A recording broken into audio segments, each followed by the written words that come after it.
Hi, this is Leah from Mommyish, and today I have a new tutorial on how to use Destitching 2015. Okay, sorry.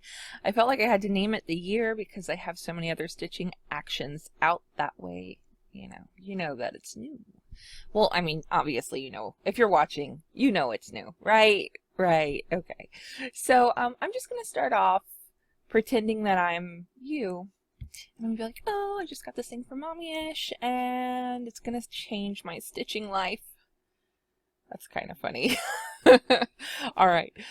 So we're just gonna create a new document, and I'm gonna make it 4 inches by 4 inches, just for the sake of, the video. So I'm opening the document. I have my download folder. So the first thing I'm going to do, because I'm you, is in PSE and CS you're going to be already in Photoshop, right? Like, it's okay, we can load everything. So if you're in Photoshop full version, just go ahead and open all the things. All right. Now, if you're in PSE, you're going to want to load everything in that old-fashioned sort of way.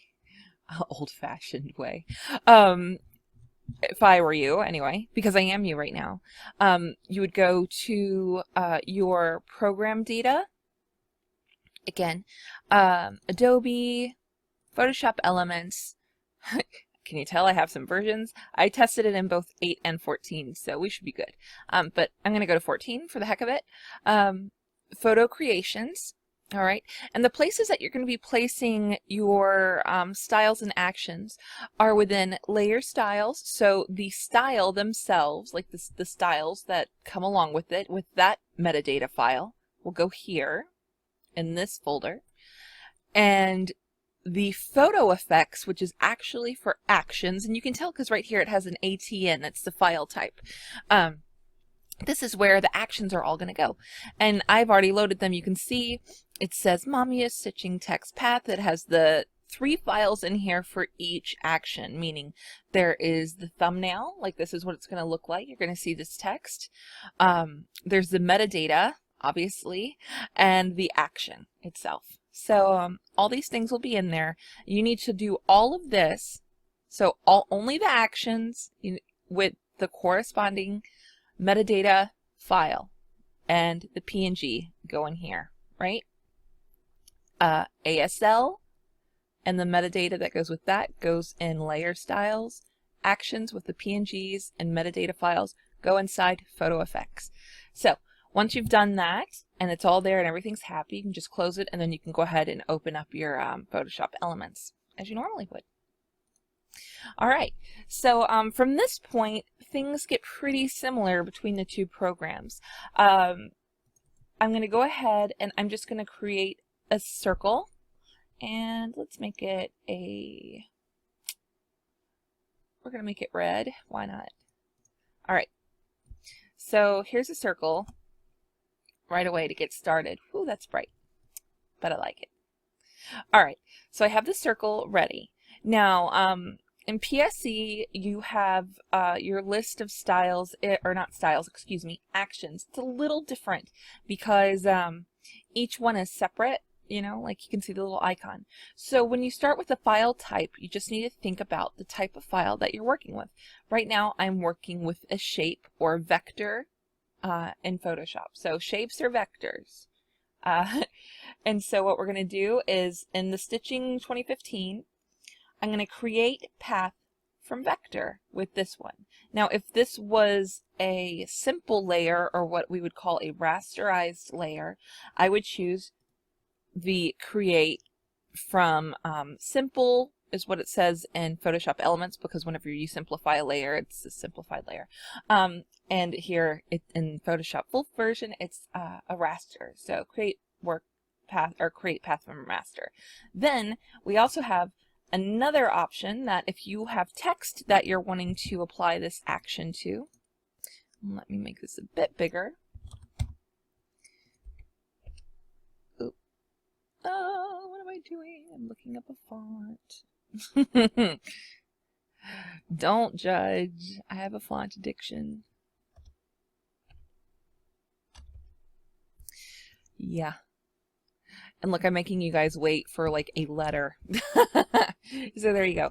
So again, I would make my letter a decent size, you know, and then I would run the action. You see here in Photoshop, I gave you two versions. There's one that's creating a path from text CS, because there's a different way in Photoshop that it's possible. And then there's one create path from text PSC.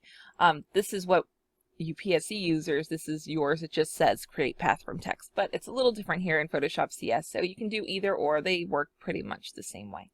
All right. So moving on, I'm going to go ahead and do it. So we have our circle, and I'm going to create a path from the vector. Now what this is doing is it's creating a path with a very specific name. The name is what the action is going to call to. That's why it's very important for you to use this. If you're very savvy and you know how to make your own paths, just make sure you name that path stitching with a capital S. All right, so we have our path. Now the fun part, brushes. We have to have brushes loaded. Load your brushes. And load your styles, obviously. Load all the things, everything. All right. So we have two sizes for you to choose from, or I should say I have, and I've loaded them twice. That's why you just see it looks like so many. So actually it's from here down. There's 6. We have a stitching brush. We have one that kind of looks like a little caterpillar. This is a very special brush, and I spent a lot of time trying to make it just right. So this is our grain brush, and then the holes. And then again, a smaller stitching brush, the grain brush, and the holes that go with it. All right. So now that we've selected everything, we're going to go ahead and you can either, in CS, you can do a guided stitching action, and it will prompt you to pick what you want as you go along. In PSC, that's not really an option. So you just have either you want your large stitching or your small stitching. And the key to this always is going to be to make sure that whatever you want your stitching color to be, that is what your foreground color, which is always the one up in the front, it says foreground color, that's the color it's set to. So for this tutorial, I'm going to make it kind of like a creamy-ish white. Yeah, there. All right. So I have my foreground color set. And I think for this, I'm just going to go ahead and go with our large stitching action, and I'm just going to hit play. Now again, you get a prompt right away. Make sure you have your foreground chosen as your stitching color before playing. And I already do, so let's go. And then it just starts to run amok, and it kind of looks a little crazy, and then it doesn't look crazy anymore. Now I've I've noticed that sometimes when I run it, the stitches go, or the holes go behind, like it's supposed to, and other times it puts some on top of the stitching. So just all you have to do, move the layer underneath. It's not a big deal. All right, so I'm gonna go ahead and flood fill in my we're gonna get rid of the circle. I don't want her anymore. I was just using her. I was using her. That doesn't sound very nice. All right, so here we go. We have our stitching, and you can see here that our grain brush affords us a really interesting sort of twisted threaded look. And we're separate, right? So we have this, we have the stitching, and then you have the holes layer. Now, if you want to play at this point, right, if you're wanting to play around with what's happened here, had I not just done what I did, I'm going to go ahead and go back in my history. And what you're going to do is you're going to go back in your history a little bit, just a little bit. It looks a lot right now because I'm, you know, I had changed the opacity in the layers and moved things. But when you move like 1, 2, 3 steps back, 1, 2, 3 steps back, you'll see that we have a grain layer that is attached to the stitching layer, and you can adjust the blend mode. Right now it's set to linear burn. You can adjust the fill. Right now it's at 33%. That's what I had set it, but you could either make it crazy or not, or whatever. And then move your holes layer, you know, underneath. Okay. So now that I've done that, and I played around with my layer a little bit. All right.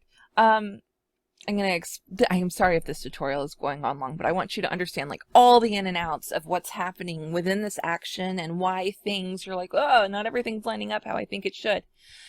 Well, there's a reason for that. Okay, so in Photoshop, when it's following paths and whatnot, and we've created these brushes, we play around a lot, or I played around a lot with the spacing to try to get it as perfect as I possibly could.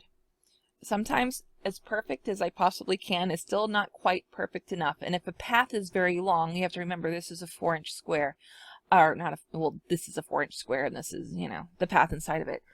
It may start to make the holes a little bit off from what it should be. So one of the things you can do is select your holes layer, use like a selection tool, and just move those pieces around a little bit until they're right where you want them to be. It's a little bit of detail work, but I think it can be worth it. This is especially helpful when you're using shapes that are not perfect, like a circle. In fact, I'm gonna go ahead and make a whole new thing to show you exactly what I mean. Again, I'm gonna just, anytime you make something new, you want to clear your path. I have a action for you there. It says clear path. So just click it and make sure, because otherwise, again, that action doesn't know what to call to if you already have it created. So I'm going to use a shape. We're going to use an arrow because it's a little more, you know, it has more points and curves and things. Look at all these Photoshop shapes. I know which one I want to use. This one's from Just Jamie. I like this arrow a lot. So here we have it, and I don't care what the inside of this arrow is because I just want the stitching on the outside of it. I'm just making a stitching effect. So I'm going to go ahead and I'm going to pick white as my stitching color. All right, and since this is a shape, I'm going to again start create path from vector. And as you see, there's our little path, and it's like, yay! All right, and then again, I have my white already set. I'm going to choose my large stitching action and hit play. Again, the foreground, continue. And there we go. It's just running. There we are. Okay, so this time I'm going to show you if you want to go back to the point where things are still totally layered. You're going to go from layer order to delete path to merge down to create clipping mask. That's where you want to be. That gives you the grain. You'll move the holes again underneath the stitching. I'm shutting down that shape layer because I don't really need it to see it anymore. And I'm going to go ahead and zoom in, and we're going to take a really close look at this. For the most part, I feel like this did a very good job. It looks pretty good because of how brushes follow paths. I'm noticing some things here with the grain where the grain brush didn't go all the way. It's chased. It didn't go all the way. And so what you can do is just go ahead, now that we've stepped back, right, we have that grain layer, we can select the grain brush that corresponds with the size, which is large, and you can add it if you want to the ends. So just try to do good about following the line of the stitch, and it should look pretty good, just like that. Yeah, all right, a little bit right there, and I'm pretty happy with that. That looks pretty good. All right, so this one behaved really well this time, and the holes are looking really great where they're at. But should you want to move some of them, again, what you're just going to do is select your holes layer, get your like a square selection tool. This is my rectangular marquee tool. All right, and I'm just going to select some of these little spots where I want them to be a little more perfect. Sometimes what it's fun to do is, because the last part of all of this is adding the styles to what we've created. So I'm going to go ahead and add the style, the whole style to that, so you can see what these look like. And I'm going to go ahead and merge together my grain and stitching because I like how it looks. And I'm going to apply the the stitching style to that.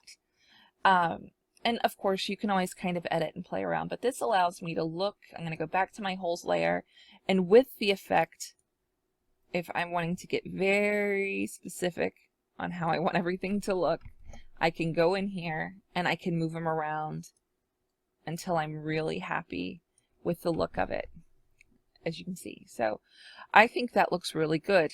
I'm really happy with it. Right here I want the hole to be a little bit lower so it actually looks like it's coming out of, you know, how it's supposed to, like right that.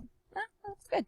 Okay, so an extra tip for you guys, which is kind of fun and easy to do, is you're going to take your holes layer, if you'd like, and you're going to duplicate this layer. All right, so holes, we're duplicating the layer. We're going to clear any layer style effect if you had already applied it. We just want it to be black.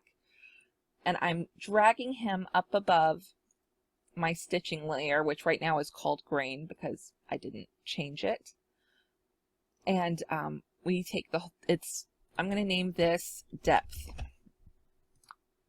We're going to go to filter, blur, Gaussian blur, and you can just play with how much of a blur or how little of a blur you want here. I'm going to do maybe 5. Yes, 5. I'm going to duplicate it because I want it to be a little bit more opaque. Just like that. And now I'm going to clip that depth layer into my stitching, and I'm going to play with the blend mode. So now that I have that, I'm going to go ahead and turn off the layer so you can see what's happening. What I'm wanting to accomplish with this effect, I'm going to go to linear burn, and I'm going to turn it down maybe to 50%.